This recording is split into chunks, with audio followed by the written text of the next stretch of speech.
자, 오늘은 등속 원운동 만료 법칙에 관한 이야기들을 한번 살펴보죠. 만료 법칙 이용해서 등속 원운동을 상당히 많이 살펴보고 있거든. 인공위성 운동 같은 것들을 볼 때 매우 중요하니까 잘 기억을 해 두시기 바랍니다. 자, 세 번째 만료 법칙을 한번 이야기해 보자.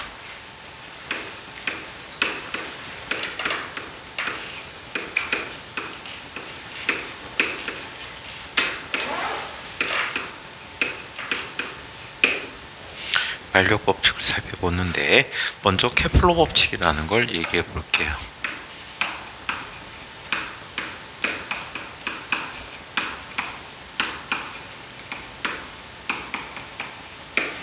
자, 케플러 법칙이라는 걸 얘기해 보는데, 자, 간단한 우주론에 관해서 이야기해 보도록 할게요. 자, 먼저 프톨레마이오스의 천동설이라는 게 있어요. 프톨레마이오스의 천동설.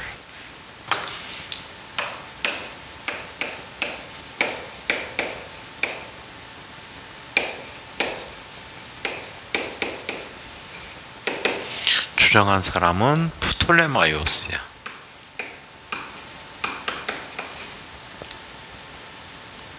너무 심하게 들어간다.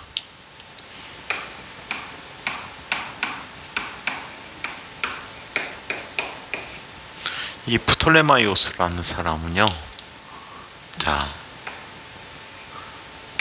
선생님이 아는 바에 의하면은 알렉산드로스 대왕 알아? 몰라? 세계 정복한 그리스 마케도니아니 거기에 왕이었지. 그래서 알렉산드로스 왕이 프톨레마이오스가 그 친구라고 해.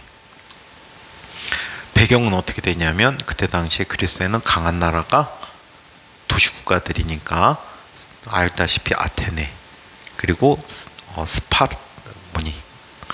스파르타, 이 두 도시국가가 강성했다고 해. 그리고 마케도니아는 약한 도시국가였다라고 해.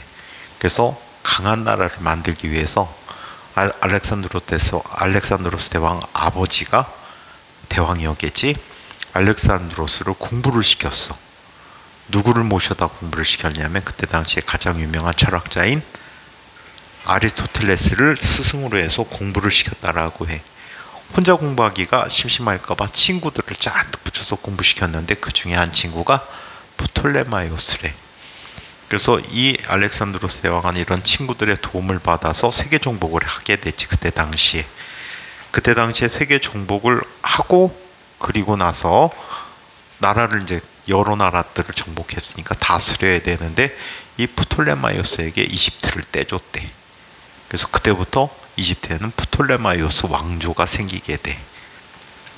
아마도 그 프톨레마이오스라고 기억하는데, 자, 우주의 중심이 누구야? 지구고, 지구이고, 이 이론은 단순하게 누구를 설명하기 위한 이론이냐면, 자, 행성의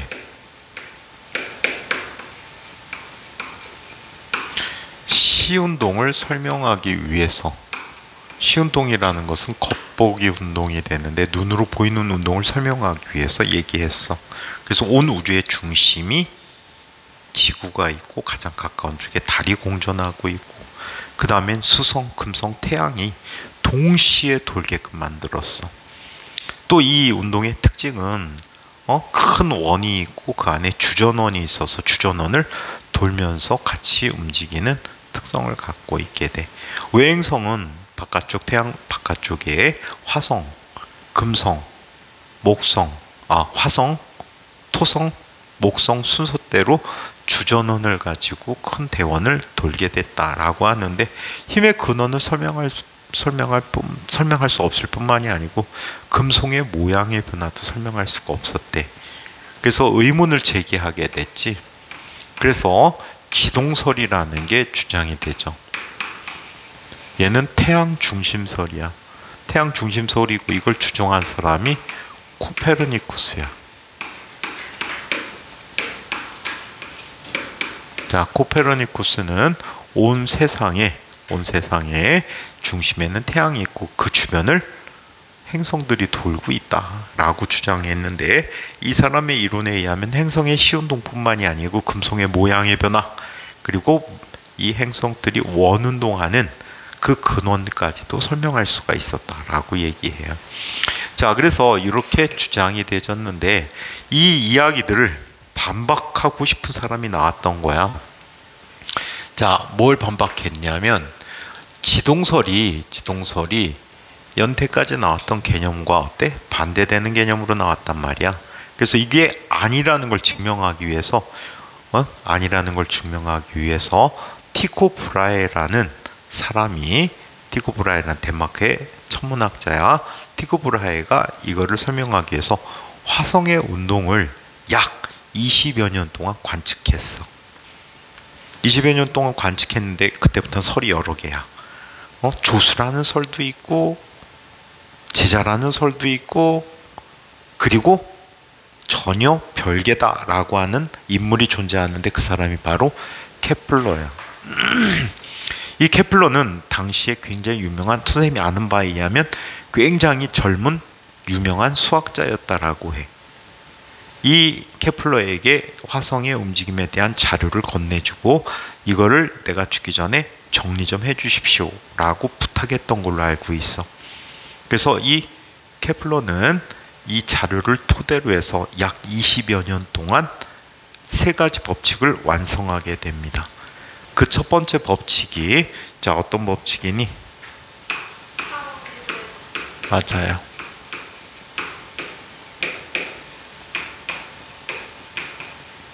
자, 첫 번째 법칙이 타운궤도 법칙인데 제1법칙이라고 해.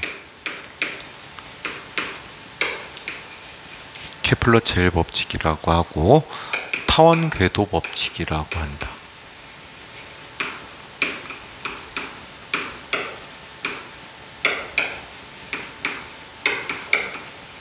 타원궤도 법칙이라고 이야기합니다. 자, 타원궤도 법칙에서는 어떤 걸 이야기하냐면 이런 걸 얘기해요. 모든 행성은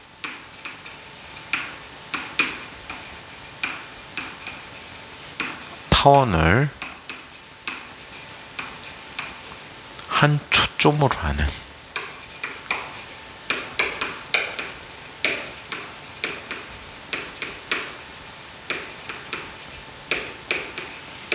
타원궤도상을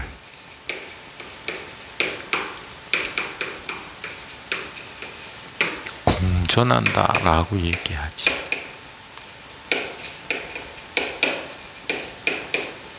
그래서 타원궤도상을 공전한다라고 해. 타원의 정의는 어떻게 내려지죠? 임의의 두 점부터 거리 합이 같은 점들의 집합을 타원이라고 해요. 자, 그래서 타원을 대충 그리면,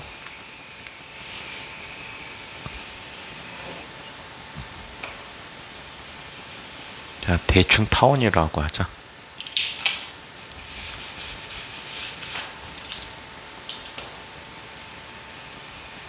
자, 이렇게 얘기할게. 이때 가장 긴 반지름이 있는, 자, 이 축이 있어. 이 축을 장축이라고 해. 장축. 자, 그리고 가장 짧은 지름을 갖고 있는 이 축을 단축이라고 해. 이때 장축의 길이를 A, 단축의 길이를 B라고 이야기하는데, 오케이? 자, 이 초점으로부터 거리가 A만큼 떨어지는 곳에 이곳이 존재해. 여기에 초점이 있다라고 해. 반대쪽에도 또 있겠지, 그치? 여기도 두 개의 초점인데 둘 중에 하나에 태양이 있는 거야. 얘가 초점이야.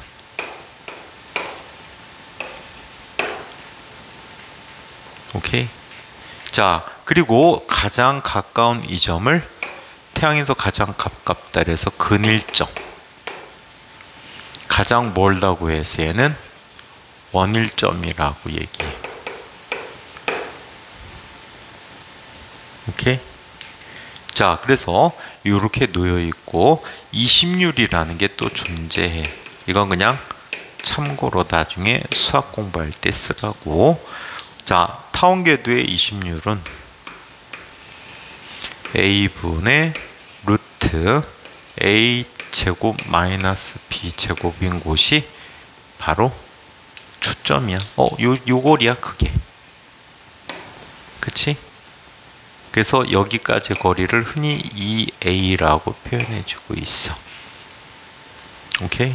그래서 이게 타원이라고 하고 이 궤도상에서 자 행성이 운동을 하고 있다라고 얘기합니다.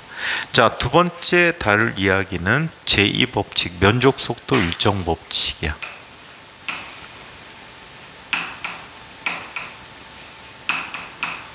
제2법칙.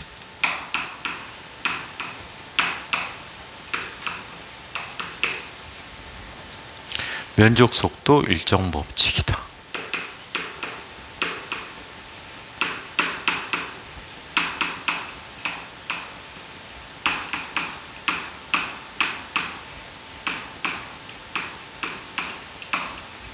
면적속도 일정 법칙이라고 합니다.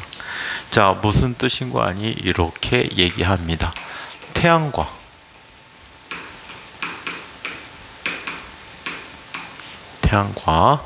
자 행성을 잇는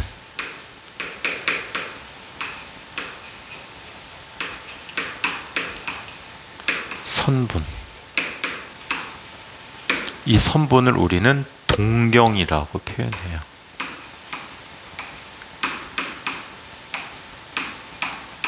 자, 선분이 같은 시간 동안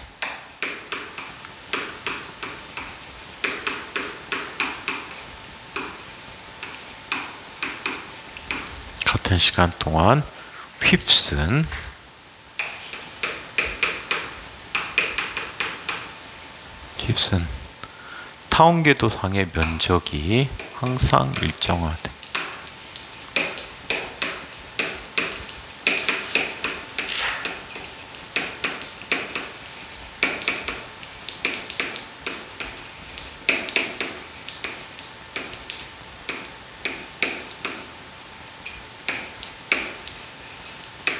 자, 이렇게 일정하다라고 해서 이걸 면적속도 일정법칙이라고 이야기합니다.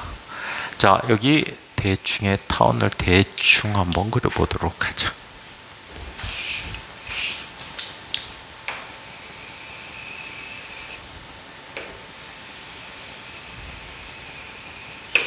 자, 초점을 중심으로 만약에 어떤 행성이 여기 있었대.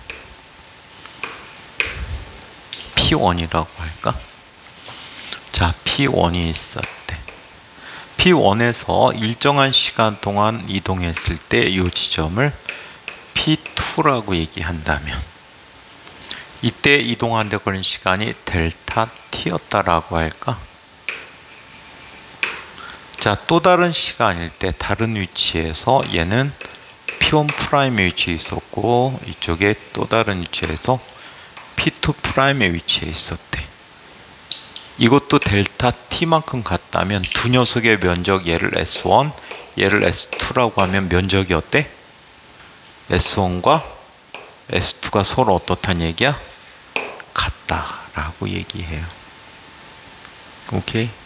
자, 얘를 특별한 두 지점에서 한번 비교해서 얘기해 보도록 하자.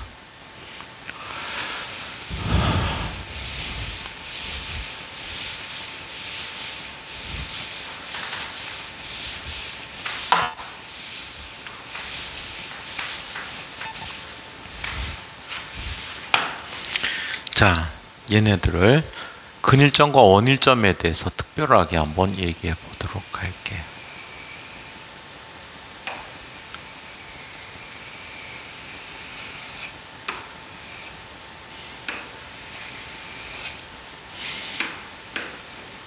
자, 여기에 태양이 있어. 자, 행성의 처음 위치가 이곳에 있었대. 얼원인 곳이야. 이 행성에서 자, 행성이 갖는 속력은 접선 방향으로 V1이라는 속력을 갖고 있대.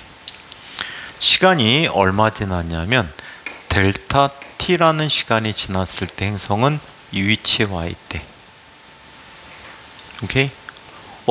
이때 만약에 시간이 매우 크지 않다면 얘의 모습은 거의 누구의 모습하고 비슷하다라고 할 수 있지?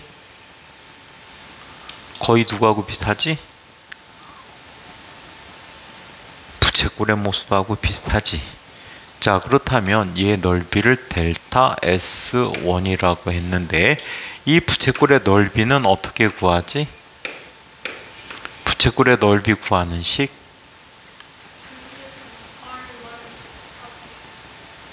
2분의 1 곱하기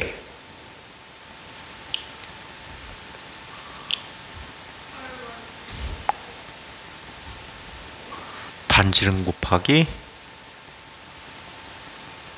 호의 길이잖아. 2분의 1 L이란 거 혹시 기억나?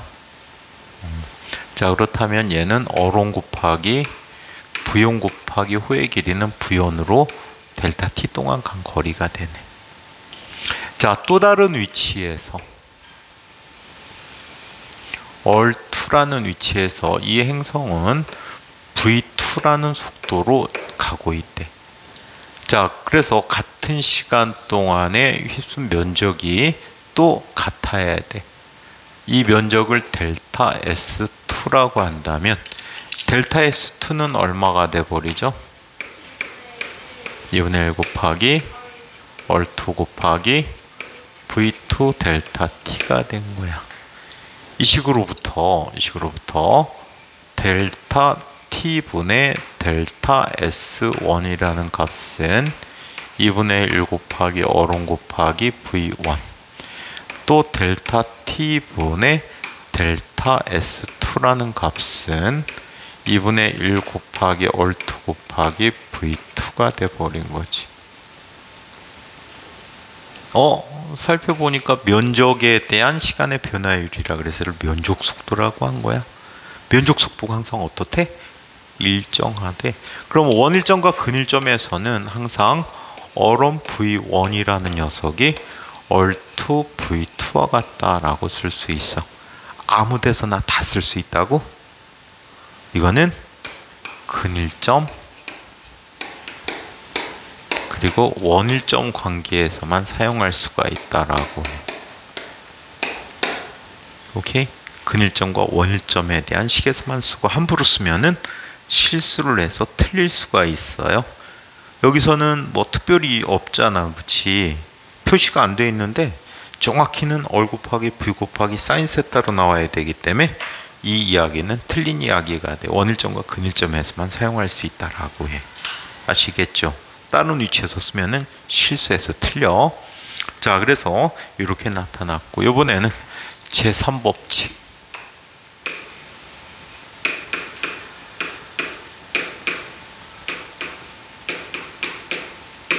자, 제3법칙은 조화법칙이라고 불리는 법칙이에요.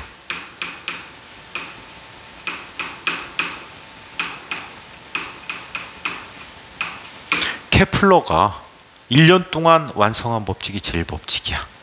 그 후 또 1년 동안 완성한 법칙이 제2법칙이야. 그리고 무려 19년 동안이나 제3법칙에 대해서 조사를 했어. 엄청나게 오래 걸린 시기야. 오케이? 엄청나게 오랫동안 정리한 시기다 라고 하는데, 자, 이 조화법칙 어떻게 표현하는지 한번 보자. 이거는 문제로 활용한 게 되게 많아. 자, 조화법칙은 이렇게 얘기합니다. 자, 행성의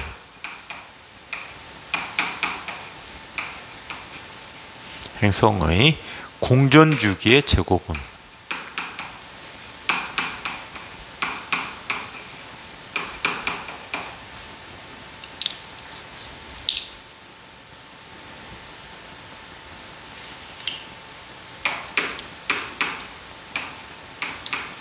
행성의 공전주기의 제곱은 장반경의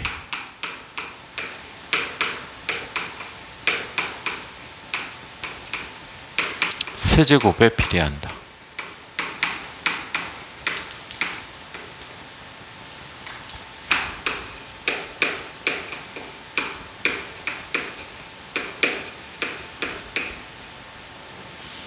그래서 이렇게 이야기합니다.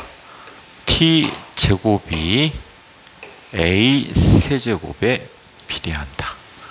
또는 비례식을 써서 t제곱은, 이 책은 k쓰니까 k라고 쓸게, ka 세제곱에 비례한다 라고 얘기해. 오케이. 자, 이때 만일 태양이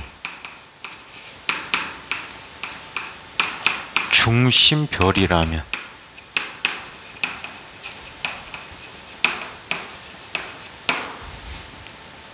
태양의 중심별이라면 지구를 빗대어서 설명해 주면 되겠지. 지구의 공전 주기는 몇 년이지? 1년이지. 1년의 제곱은 k 곱하기 지구에서 태양까지 거리를 우리는 천문 단위라는 걸 써서 1AU라고 써주고 있어. AU는 천문 단위야. 1AU는 지구에서 태양의 거리야.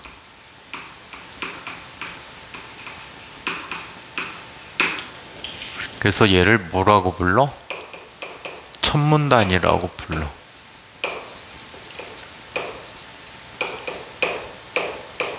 천문 단위라고 한다. 1억 5천만 킬로미터를 의미해 준다라고 얘기해요. 그렇다면 K는 얼마가 되지? 1년의 제곱 나누기 AU의 세제곱이라고 쓸 수 있다. 오케이? 그러면 화성도 똑같고 수성도 똑같고 그리고 목성, 토성 얘네들 모두 다 똑같단 말이야. 그래서 그래프로 나타내주면 다음과 같이 나타내 줄 수가 있습니다. 얘는 거리의 세제곱이야. 그리고 얘는 주기의 제곱이야. 이때 이 값이 어떻게 나타나? 이렇게 나타난다라고 해. 아시겠어? 이 기울기가 뭐가 돼버리는 거니? K가 돼버리겠지. 이쪽에 수성이 있다면 화성이 있고 지구 있고 미안하다. 얘가 금성이고 지구 있고 화성이 있고 이런 식으로 나타난다는 뜻이야. 아시겠죠? 오케이? 자, 그래서 이렇게 표현되어지고 있다라고 합니다. 자, 그러면 이 중간에 있는 거는 일단 생략을 할게. 지금 봐도 모르는 얘기라 만력 법칙에 대해서 한번 살펴보도록 하겠습니다. 이 만력 법칙.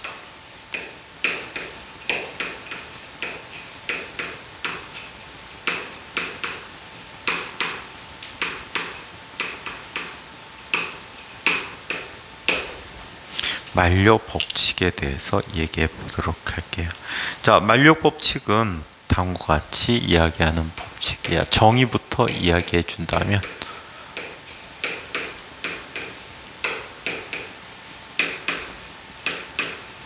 다음과 같이 얘기해. 만력 법칙은 누가 정리해서 발표했지? 뉴턴이 발견한 힘이지. 자, 뉴턴은 이런 얘기를 했습니다. 우주 공간에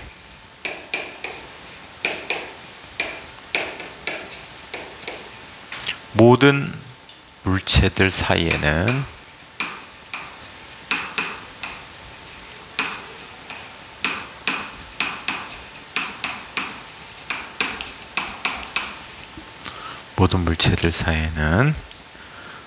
질량의 곱에 비례하고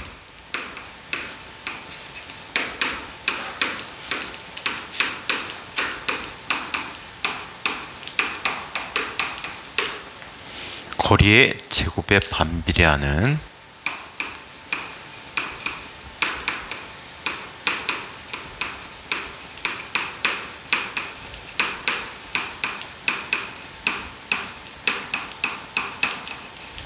거리의 제곱에 반비례하는 힘이 작용한다.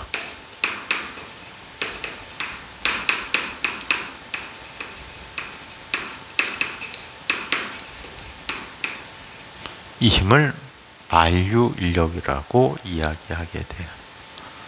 정의부터 내려주면 여기에 질량이 m1인 물체가 있었고요. 중심에서 중심까지의 거리가 얼만큼 떨어진 곳에 질량이 m2인 물체가 있다라고 해요. 이때 이 둘 사이의 거리를 뭐라고 해? 얼이라고 얘기했을 때 두 물체는 서로가 서로를 당기는 힘을 작용하게 돼요. 두 힘의 크기는 당연히 어때야 될까? 같아야 되겠지. 왜 같아야 되지? 왜 같아야 돼? 작용 반작용이니까. 작용 반작용 관계잖아. 자, 그래서 이 힘의 크기 F는 비례상수 G 곱하기, 이건 나중에 캐번디시라는 분이 계산을 하게 돼. G 곱하기 얼 제곱분의 M1 곱하기 M2라고 한다. 자, 여기서 G는 외울 필요는 없어. 6.67 곱하기 10의 마이너스 11승 뉴턴 제곱미터 퍼 킬로그램의 제곱이라고 쓰는데, 이거를 우리는 만류 인력 상수라고 부른다.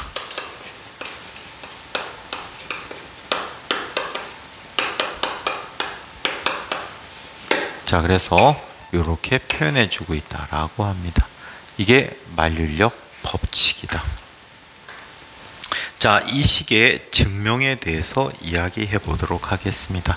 만류 법칙의 증명.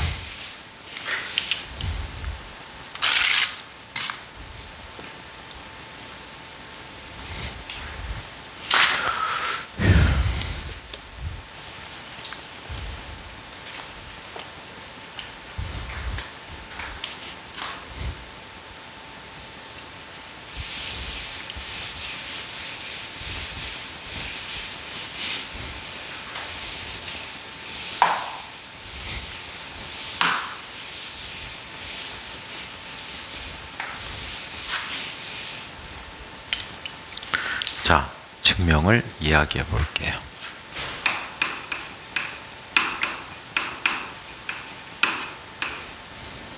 뉴턴이 만류 법칙을 만드는 방법을 소개해 드리는 거야. 자, 이쪽에 태양이 있었어요. 태양의 질량을 라지 m이라고 할게. 자, 이쪽에 지구가 있었어요. 지구의 질량은 스몰 m이라고 얘기했게. 그리고 지구에서 태양까지의 거리를 얼이라고 이야기해보자.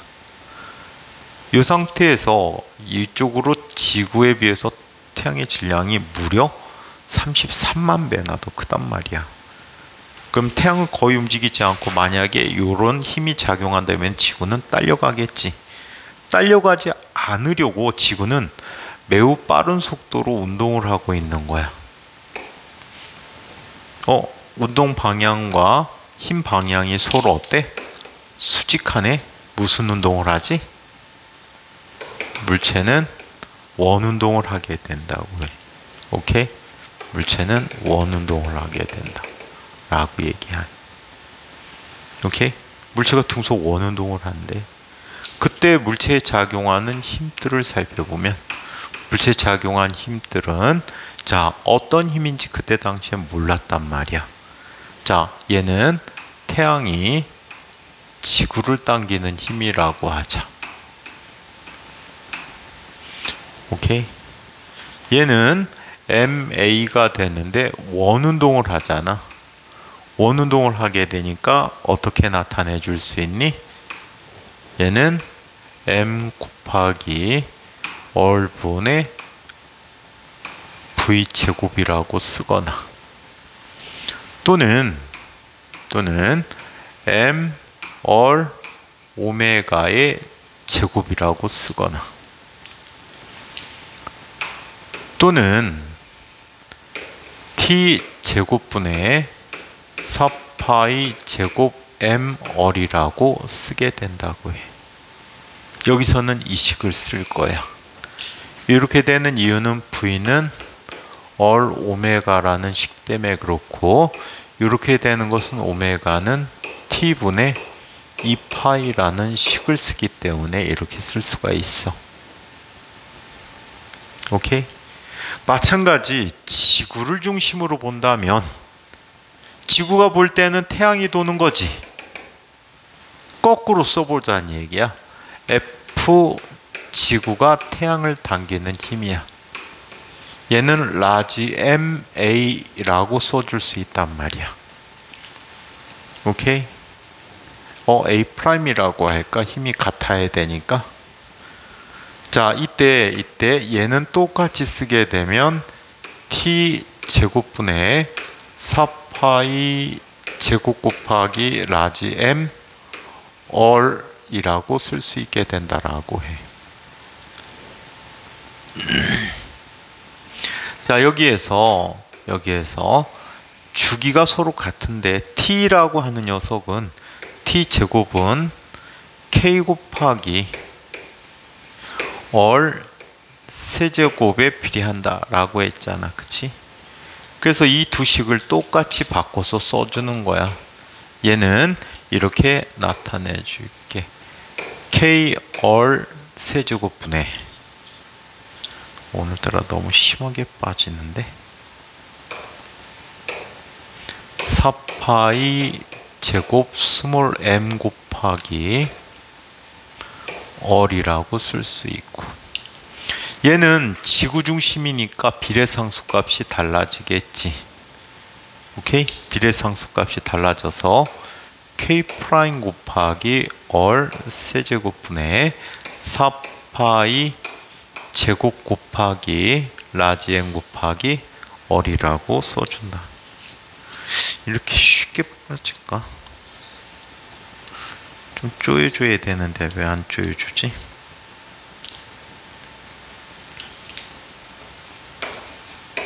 이렇게 쓰게 됐어.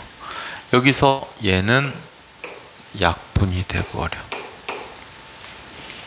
근데 작용 반작용 관계에서 두 힘이 어때야 돼? 서로 같아야 되지.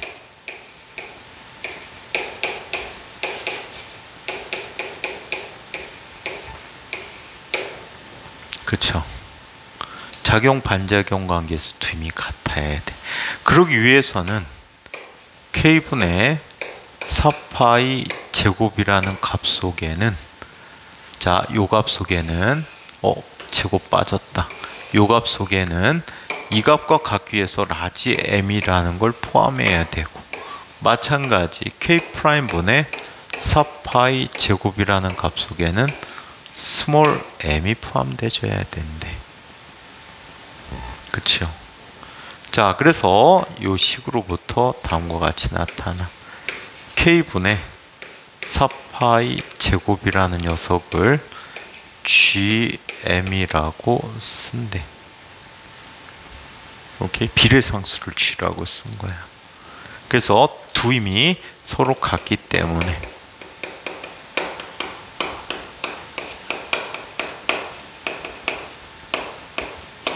자, 이 값을 F라고 하고, 얘는 G 곱하기 얼 제곱분의 라지 M 스몰 m이라고 쓰기로 했대.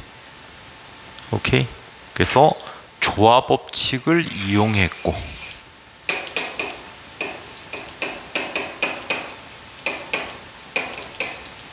또 작용 반작용 법칙을 이용해서 만류인력을 이렇게 정의를 했어. 오케이? 자, 근데 고민이 있었대요. 어떤 고민이 있었냐면, 원래 케플러 법칙은 궤도가 무슨 궤도에서 썼던 거야? 타원 궤도인데, 이거는 무슨 궤도지? 원 궤도잖아. 그래서 이걸 쓸 수 있을지 없을지 고민을 했었다라고 해. 근데 그거에 상관없이 항상 맞더라라는 게 나중에 밝혀지게 됩니다. 자, 거기 예제 문제 잠깐 한번 풀어보고 갈까요?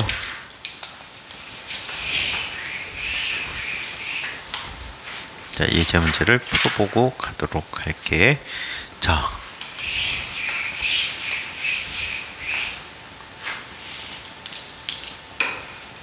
캐번디시 얘기는 안 할게. 실험 과정인데 뭐 그렇게 중요시 다뤄지지 않고 있어서. 자, 달의 질량은 지구 질량의 81분의 1이라고 한다.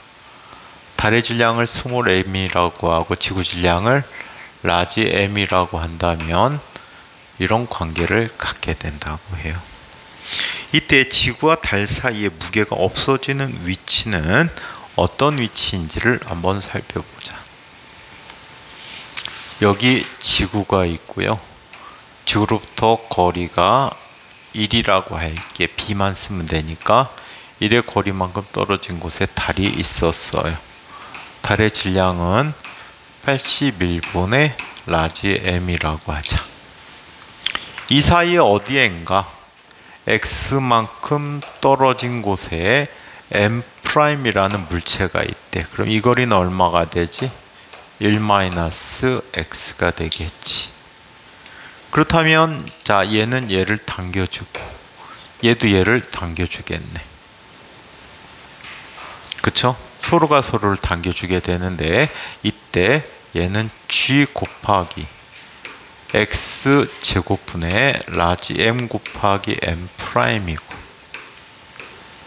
또 얘는 달이 당기는 힘은 g 곱하기 1-x의 제곱분의 81분의 라지 m 프라임이라고 쓸 수 있겠죠. 그래 안 그래? 그렇다면 자, 지워질 거 다 지워줘 봐. 그럼 얘는 이렇게 나타나게 됩니다.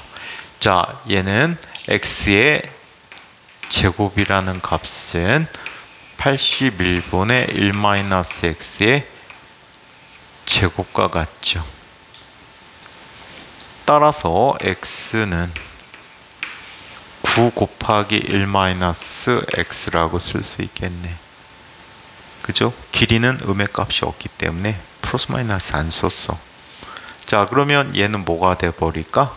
얘는 10x라는 값은 9가 되니까 x가 전체 값의 얼마? 90%가 되는 거지. 맞아? 9대1이라는 거리비를 가질 때 얘네들은 자, 어떻다고 해?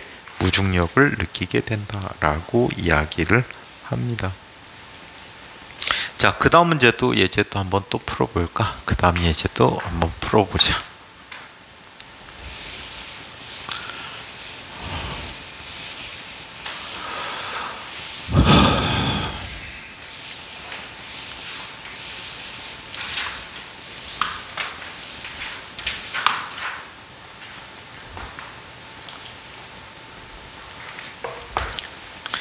자, 지구의 공전 주기는 365일이라고 해요.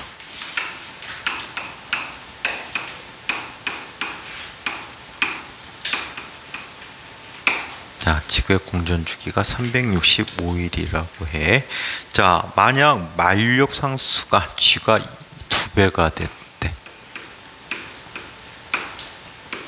자, 이 g가 되는 거야. 자, 그리고 태양의 질량이 2배가 된다면 라지 m이라고 할 때 얘가 이 라지 m이 되었다라고 한다면 자, 지구의 공전 주기는 어떻게 될까? 라는 문제에 대해서 한번 살펴봐야 될 것 같아요. 오케이? 자, 그렇다면 한번 볼게요. 여기 태양이 있어. 원래 값으로 볼게. 라지 m이고, 자, 이 녀석은 스몰 m이고 거리가 얼만큼 떨어져 있었잖아. 그치? 이때 지구는 이 만류 인력 때문에 태양 주변을 원운동할 수가 있다라고 이야기해요. 오케이? 자, 그렇다면 작용하는 힘들의 합이 얼마가 되지? 만류력이니까 g 곱하기 all 제곱분의 라지 m 스몰 m이 됐고요. 자, 그리고 얘는 세 번째 식으로 바로 갈게. t 제곱분의 4파이 제곱 곱하기 m all이라고 쓸 수 있거든요. 그러면 지구 질량은 없어져 버리고 t제곱이라는 값이 gm분의 4파이 제곱 곱하기 얼의 세제곱이 된 거예요. 그쵸? 맞아요? 자, 그렇다면 한번 보자. 얘는 새로운 환경에서 T'의 제곱이라고 할게. 오케이? 이렇게 됐을 때 이야기야. 자, 얘는 이렇게 나타나네. G가 2G가 되는 거지. 질량도 2 라지 M이 되는 거지. 이거 곱하기 4파이 제곱 곱하기 얼의 세제곱이거든요. 문자들만 묶어보면 얘는 얼마가 되니? 4분의 t의 제곱이 되는 거지. 따라서 새로운 공전 주기는 원래 주기에 얼마가 되는 거니? 2분의 1배가 되었다라고 합니다.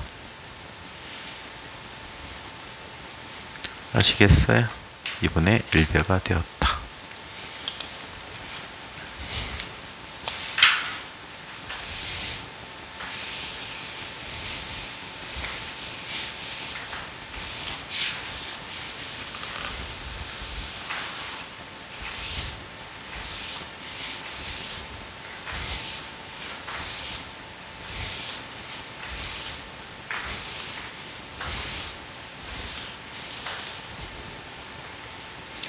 자, 이번에는 지구의 중력에 대한 이야기를 한번 살펴보도록 할게요. 이건 한번 다뤄봤던 이야기야.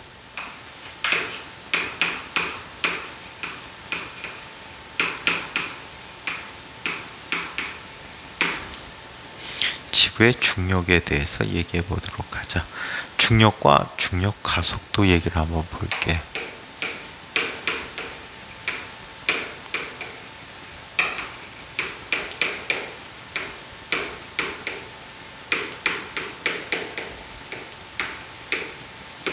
우리 중력장애 운동에서 한번 살펴보았던 이야기입니다. 오케이? 자, 이쪽에 지구가 있고요. 지구의 질량은 라지 m이고 지구 반지름을 라지 r이라고 얘기하자. 우리 그냥 쉽게 표현해서 지표상에서의 중력을 한번 구해보도록 할게. 스몰 m이라는 질량을 갖고 있대요. 지구는 이 물체를 지구 중심 방향으로 당기겠죠. 맞습니까? F라는 힘으로 당긴대요. 이때 작용한 힘이 뭐가 되죠? G 곱하기 라지 R 제곱분의 라지 M 스몰 m이라고 할게요. 오케이? 이때 G 값은 변해 안 변해? 상수값이니까 안 변하죠. 지구의 질량 변해 안 변해? 지구 반지름 변해 안 변해? 안 변해. 모두 안 변해서 얘네들을 하나로 묶어서 얘를 뭐라고 쓰기로 약속했냐면 mg라고 쓰기로 약속했어요. 그래서 g는 라지 R 제곱분의 g 라지 m이라고 쓸 수 있게 되었다라고 해. 이 값을 미리 다 계산해 놨더니 이 값 얼마가 돼? 9.8 m/s 제곱이라는 중력 가속도라는 값이 돼 버린 거야. 이걸 우리는 뭐라고 불러? 중력 가속도. 그래서 물체의 무게를 mg라고 썼던 거죠. 아시겠어요? 흔히 우리 많이 이용할 때 gm 계산하기 복잡하잖아. G값 외우는 사람 많이 없고 지구 질량은 나도 안 해요. 근데 이거를 이렇게 쓰면은 g r 제곱이라고 쓸 수 있잖아. 지구의 반지름은 얼마가 되지? 6,400km 정도를 써주면 되거든요. 중력 가속도 약 10 쓰면은 다 계산하기가 수월하기 때문에 이렇게 써주는 게 편리하다라고 얘기해요. 아시겠죠? 자, 그러면 중력의 변화에 대한 이야기를 살펴보도록 하자.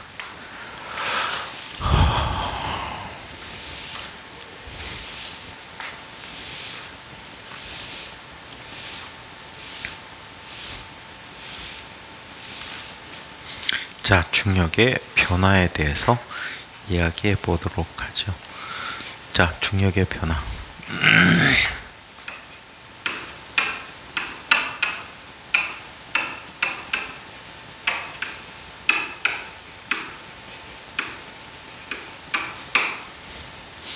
자, 중력의 변화에 대해서 이야기해 볼게요. 지구에 영향을 주는 요소들을 지금부터 한번 살펴보도록 하겠습니다. 자, 먼저 지구의 자전 때문에 생기는 영향을 한번 살펴보도록 할게요.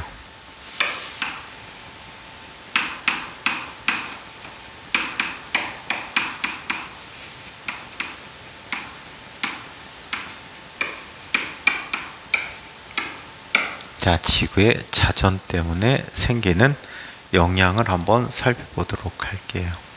자, 어떤 일이 있는지 지구 위치별로 한번 살펴보도록 합니다.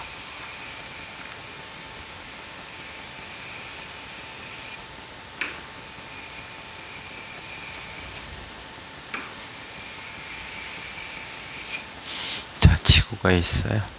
지구는 자전축을 중심으로 오메가라는 각속도로 원운동을 하고 있어요.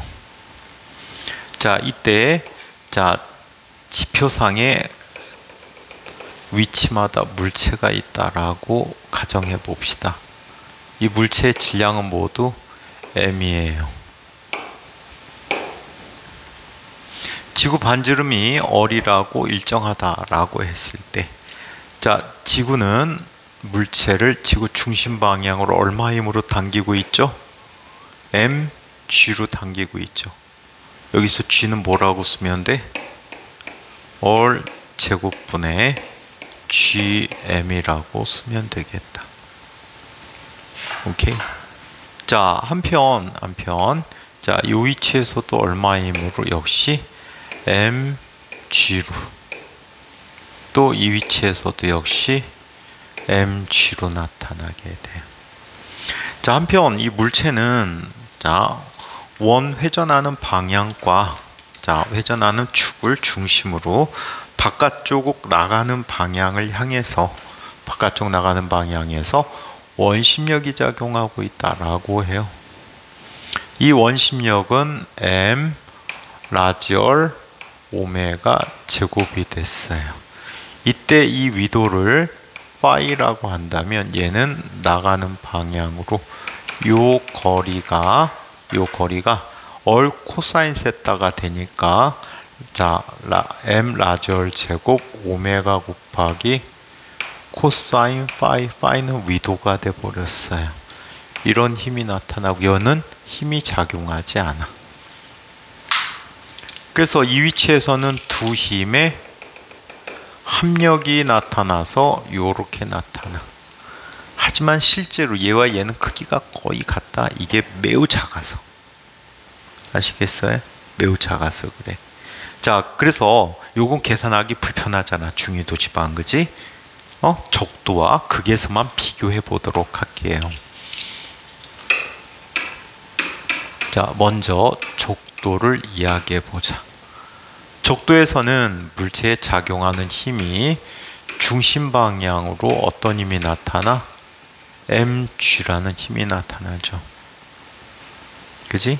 mg 마이너스 나가려는 방향이 m 라지얼 제곱 라지얼 오메가의 제곱이라는 값이 되는데, 이게 적도에서의 겉보기 중력가속도가 되는 거야. 그럼 적도에서의 겉보기 중력가속도 A적은 자, 뭐가 돼 버리죠? G-M 얼 오메가의 제곱이 되겠죠. M 빼야지. 그쵸? 자, 이번에는 극에서의 값을 한번 이야기해 보자. 자, 극에서의 값은 fi는 m g 자신이 돼버려서 얘는 ma 극이라고 썼어. 이렇게 흘렁거려. 잠깐만, 방법이 없을까? 왜 못 물어줄까?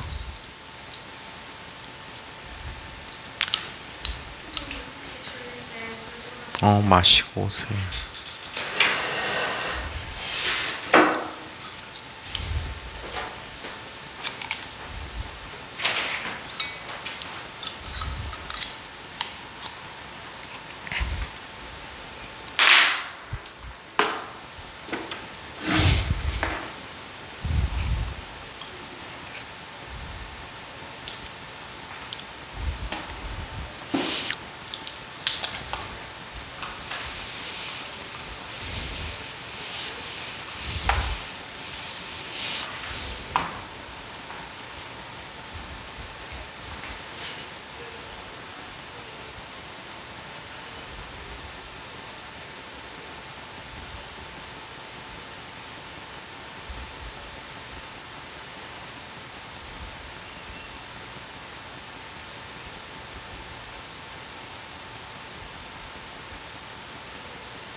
자, 그렇다면 A 극은 누구와 같아? G와 같겠지. 자, 그렇다면 여기에다 대입해보면 극지방에서의 겉보기 중력과 속도가 적도에서 보는 겉보기 중력과 속도가 크지요. 그 차이만큼이 얼마큼 나는 거지?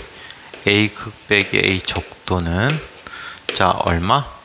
얼 오메가 제곱만큼이 된다라고 하지요. 아시겠죠? 그래서 이와 같이 적도와 크기에서의 중력의 차이가 있다 라고 얘기해. 하지만 이 크기는요, 실제 지구에 대해서 비교해보면 상당히 작아요. 그래서 약 300분의 1 정도 값을 갖는데, 300분의 1 정도의 값을 갖는데 약 4% 정도, 자, 0.4% 정도의 값을 갖는다라고 얘기합니다. 자, 한편 지면으로부터의 높이와 중력 관계를 한번 보자.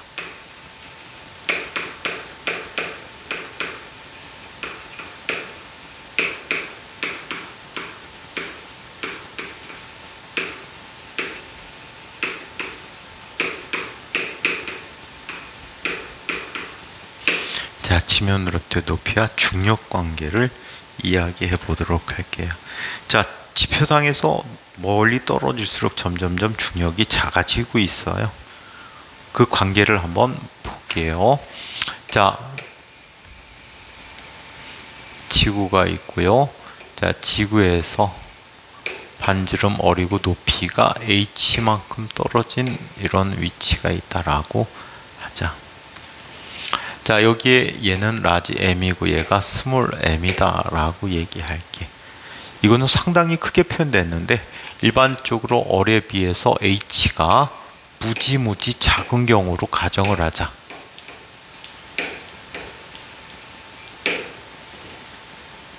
그렇다면 작용하는 힘들의 합이, 자, 높은 곳에서 작용한 힘은 G 곱하기 얼 플러스 h의 제곱분의 라지 m 스몰 m이라고 얘기해.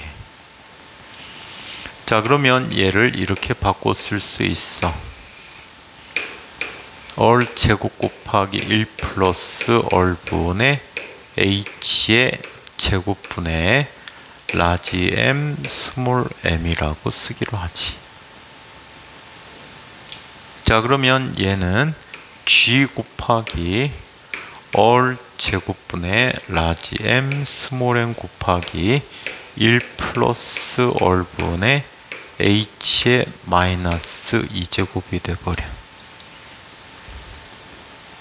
여기에서 근사식을 써야 돼. 어떤 근사식을 쓰냐면 이런 근사식을 써요. 1 플러스 x의 n제곱에서 x가 만약에 1보다 무지무지 작다면 얘는 다음과 같이 근사식으로 쓸 수 있다. 1 플러스 nx라고 쓸 수 있어. 나중에 수학에서 이항급수라는 걸 배우게 될 거야. 이항급수에서 1차식까지만 써준 근사식이 돼버립니다. 자, 그렇다면 이 식의 형태는 어떻게 바뀌지? 얘는 일단 요만큼이 뭐가 돼? 요만큼이 중력가속도잖아. 그지? m g 곱하기 1 마이너스 얼분의 2h 라고 써줄 수 있겠지. 그쵸? 이게 새로운 중력가속도가 되는 거야. 이 위치에서. 따라서 g분의 g'이라는 값은 얼마가 되지? 1 마이너스 얼분의 2h라는 값이 된대. 그것도 h가 무시하지 못할 정도인데 대부분 거의 다 지구 근처에선 대부분 무시가 돼버려. 무시가 돼버려서 대부분은 얘도 날아가 버리게 돼요. 오케이? 얘도 날아가는데. 자, 한편 지구의 모양과 중력에 대해서 이야기해 보도록 하자.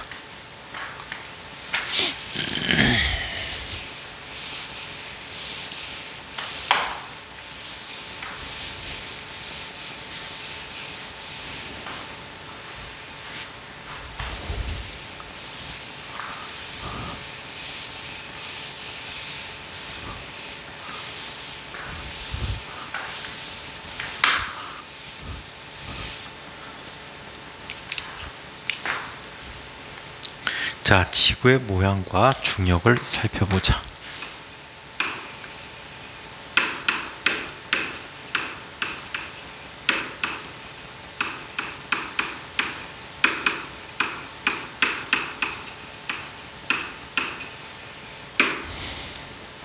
지구의 모양과 중력에 대해서 이야기해 보도록 할게요. 지구는 사실상 회전 타원체야.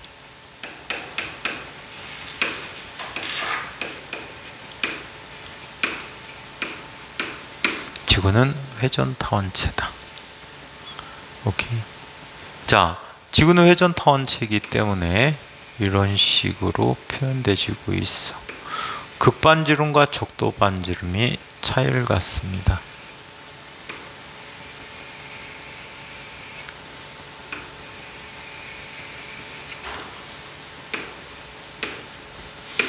자, 여기가 얼 크기고 여기가 얼 족도야.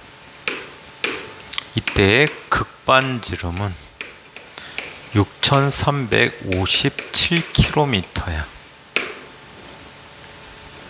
그 다음에 적도 반지름의 평균값은 6378km라고 해요. 당연히 적도에서의 반지름이 극에서의 반지름보다 더 크지요.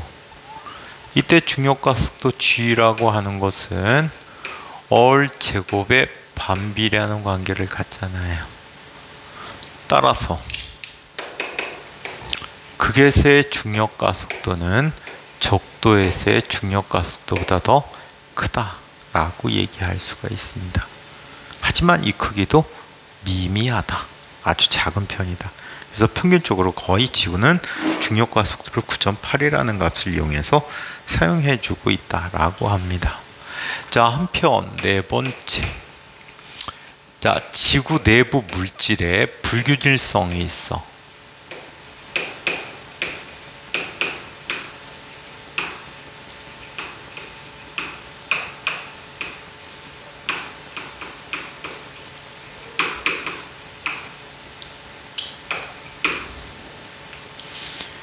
자, 만약에 여기 지표상의 안에 지구의 평균 밀도보다 큰 금이나 뭐 우라늄과 같은 물질이 매장됐대.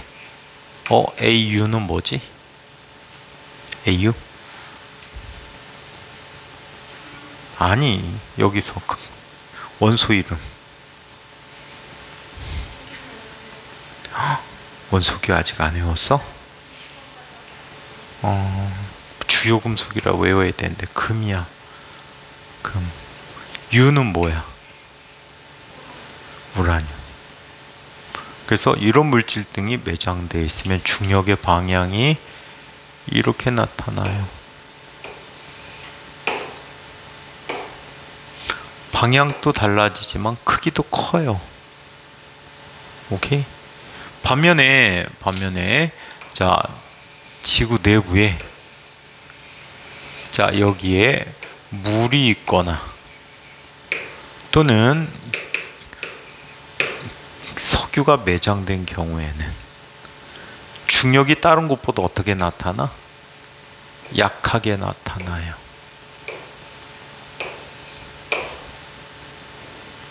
예. 그래서 지구 내부에 어떤 물질이 매장되어 있느냐에 따라서도 지구의 중력의 변화를 관찰해 볼 수가 있다라고 이야기합니다. 아시겠죠? 아시겠죠? 자, 그래서 이렇게 됐고, 이번에는 지구 내부 중력에 대한 얘기를 살펴보도록 하자. 참고 이야기인데, 자, 지구 내부의 중력은 어떻게 나타나는가?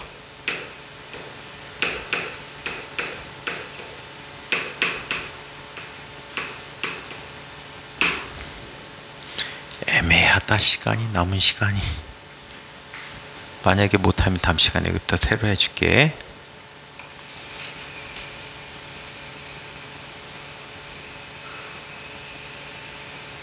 자, 이쪽에 지구가 있었어요. 지구가 있었는데 지구는 밀도가 균일하다라고 얘기할게. 밀도는 어떻게 구한다라고 했지? 부피분의 질량이라고 얘기했지. 이때 내부에서 x만큼 지구의 반지름 라지 R이라고 할 때 x만큼 떨어진 이 내부에서 자, 여기에 있는 질량이 m인 물체에 작용하는 중력은요, 항상 내가 있는 안쪽에 있는 질량에 의해서만 내가 있는 안쪽의 질량에 의해서만 중력을 받는다라고 얘기해요. 지구의 질량이 원래 라지 m이면 얘 질량은 m'이야. 균일한 밀도를 갖기 때문에 자, 내부 질량을 다음과 같이 계산해 줄 수 있어. 라지 m 대 m'이라는 녀석은 부피에 비례하잖아. 그치? 밀도가 일정하니까. 그래서 얘는 라지얼 세제곱일 때 x의 세제곱이라고 한다. 그래서 m'이라고 하는 값은 라지 m 곱하기 얼 세제곱분의 x 세제곱이라고 쓰게 되지. 아시겠어요? 그래서 이와 같이 이야기해 줄 수 있대. 자, 그렇다면 이 내부에 의한 질량에 의해서만 힘을 받는다면 얘가 받는 힘 F는 뭐가 돼 버리지? F는 G 곱하기 X의 제곱분의 M 프라임 곱하기 M이라는 힘이 되겠지. 맞아요? 자, 그렇다면 얘는 G 곱하기 M 프라임 대신에 쓰면 얼 세제곱분의 라지 M 스몰 m 곱하기 얘는 뭐가 되죠? 얼 제곱분의 얼 세제곱이 돼 버리니까 뭐가 됩니까? G 곱하기 얼 세제곱분의 라지 M 스몰 m x라는 값이 된대. 얘는 중력가속도 이용하면 이렇게 쓸 수도 있네. 얘는 얼분의 라지 mg x라는 중력을 받는다라고 해. 그래서 안쪽에 있는 질량에 의해서만 중력을 받게 된다라고 해. 그럼 바깥쪽 i는 뭐라고 할까? 바깥쪽 i에 대해서 한번 정리를 해봅시다.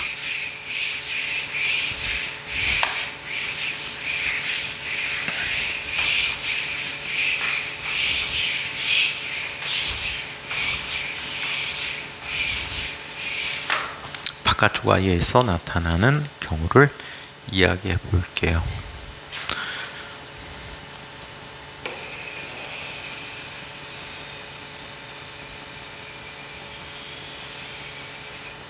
자, 여기 지구가 있고요. 반지름이 라지 R이고 질량이 라지 M이라고 해. 이때 이 지구를 아주 얇은 껍질로 살짝 구분을 해 볼게요.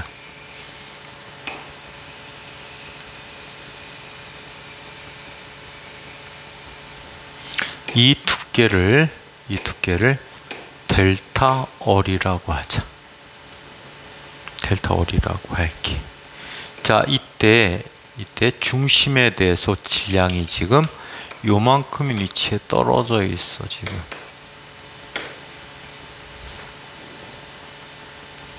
오케이? 이때 얘를 중심으로 이렇게 원뿔 모양처럼 한번 잘라 볼까? 원뿔 모양처럼 잘라 볼 수 있겠지. 그래, 안 그래? 자, 이때 요 반지름을 R1, 얘를 R2라고 한다면 얘는 여기에 있는, 이게 사실은 각도가 아니고 통이야. 통. 그래서 나중에 이걸 입체각이라고 배워. 오케이? 원뿔이 넓으면 입체각이 큰 거고 원뿔이 좁으면 입체각이 작은 거야. 이걸 입체각이라고 하는데 이때 요 표면적이 얼마가 되냐면 S1이고 이 표면적은 S2라고 하자. 이때 얘가 갖는 표면적은 반지름의 제곱에 비례하게 된대. 오케이? 반지름의 제곱에 비례하게 된대. 그래서 S1이란 녀석은 비례상수 K 곱하기 R1의 제곱, S2라고 하는 녀석은 K 곱하기 R2의 제곱이라고 해줄 수 있겠지.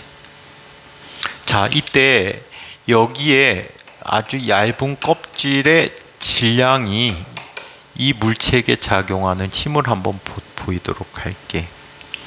자, 요 부분에 있는 질량을 M1이라고 하고 요 부분의 질량을 M2라고 이야기해 보면, 자, 이렇게 쓸 수가 있어. M1이라고 하는 것은 밀도 곱하기 부피거든. 그러면 면적 S1 곱하기 두께 델타 R 하면 부피가 돼 버린단 말이에요. 자, 그러면 얘는 로 곱하기 K 곱하기 R1의 제곱 곱하기 델타 R이 M1이 되고, M2는 로 곱하기 S2 곱하기 델타 R이 되는데 로 곱하기 K 곱하기 R2의 제곱 곱하기 델타 R이라고 해요. 이때 이쪽 부분에 있는 질량이 얘를 당기는 힘과 F1이라고 할게. 이쪽 부분이 얘를 당기는 F2를 비교해 보도록 할게. 오케이? 그럼 F1이라는 값은 G 곱하기 R1의 제곱분의 M1 곱하기 M이야.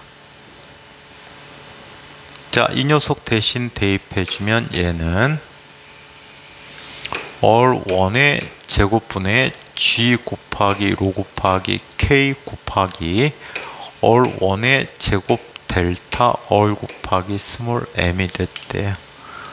그러면 R1 제곱 지워져 버리니까 G 곱하기 로 곱하기 K 곱하기 M 곱하기 델타 R이 F1이야.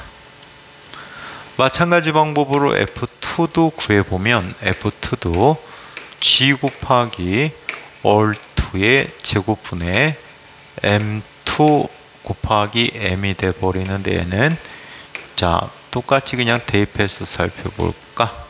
R2의 제곱분의 G 곱하기 로 곱하기 K 곱하기 R2의 제곱 곱하기 델타 R 곱하기 M이 돼버렸죠.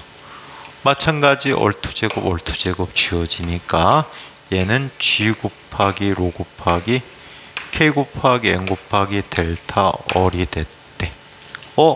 F1과 F2가 서로 어때? 같지. 즉 바깥쪽 껍질에 의해서는 안쪽 껍질에게 힘이 작용하지 않는다라고 얘기해. 오케이? 그럼 마찬가지로 그 다음부터 자, 그 안쪽에 또 작은 델타를 또 잡아봐. 쌤쌤이 되겠지, 똑같이. 또 안쪽에 델타를 잡아보면 또 쌤쌤이 되겠지. 델타를 잡아보면 또 쌤쌤이 되겠지. 델타를 잡아보면 또 쌤쌤이 돼서 안쪽 껍질에 의한 질량에 의해서만 힘이 나타나고 바깥쪽 껍질에 의해서는 힘이 모두 다 어때? 상쇄돼서 무시되어 버린다라고 얘기해 줄 수가 있다라고 할 수 있지. 오케이? 그럼 바깥쪽에서는 지구 밖에서는 어떻게 나타나? 어뢰 제곱에 반비례하지. 그래서 힘이 다음과 같이 나타나요. 지구로부터 중심부터의 거리에 대해서 힘은 라지 얼이 될 때까지 얘는 얼에 비례해서 증가하게 되고, 그리고 바깥쪽 껍질에서는 얼의 제곱에 반비례하는 이런 힘이 나타난대. 오케이?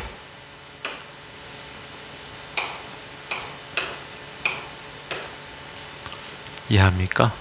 그래서 이게 바로 지구에서의 중력인데 이거를 나중에 뭐라고 배우냐면 껍질 정리라고 부르게 돼요. 껍질 정리. 아시겠어요? 이걸 껍질 정리라고 한대요.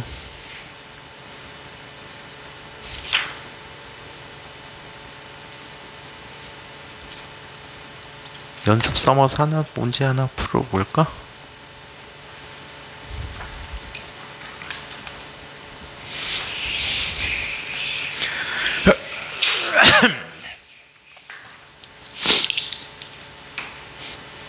자, 여기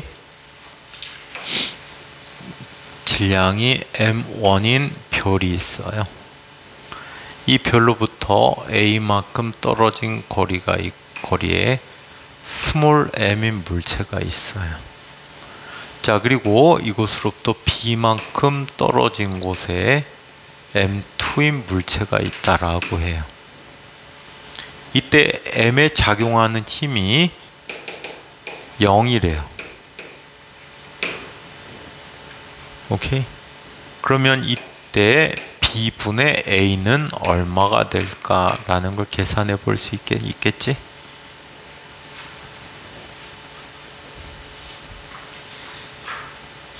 잠깐만 생각하고 바로 풀어줄게요.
어.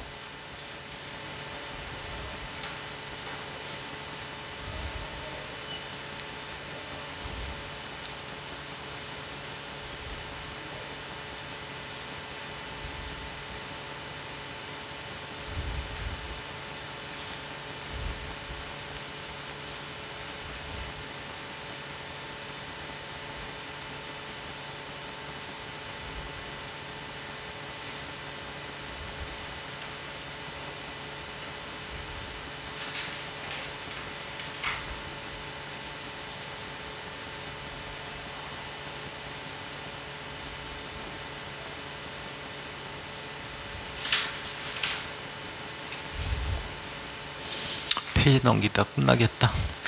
자, m1에 의한 힘은 g 곱하기 a 제곱분의 m1 곱하기 m이고, 이걸 이렇게 하면 되는데 이거를 뭐 굳이 찾아보면서 할 필요가 있을까 없을까? 이게 돼버려. 그러면 GM 지워져 버리면 얘는 b제곱분의 a제곱이라는 값이 b제곱분의 a제곱이라는 값이 m2분의 m1이라는 값이 되겠지. 따라서 b분의 a라는 녀석은 루트 m2분의 m1이라는 값이 되겠지. 이걸 구하면 되는데 왜 굳이 찾아볼 게 뭐가 있을까? 만력 법칙은 연태까지 계속 했던 법칙인데, 계속 했던 거 아니야 우리? 연태까지 계속 했던 건데.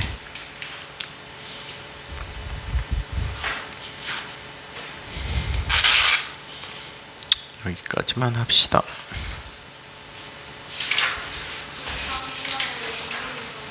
인공위성 운동 할 겁니다. 그리고 다음 문제는 단진동 문제인데 수식으로 처리하는 문제거든. 지난번 문제하고 비슷한데 약간 다를 거야. 단진동 문제 하나 나왔고, 그 다음에 두 번 금요일날 시험은 이 만류력에 대해서 주로 묻고 있을 거야. 자, 질문. 왜? 제주도가 다음 주 금요일날? 되게 좋겠네.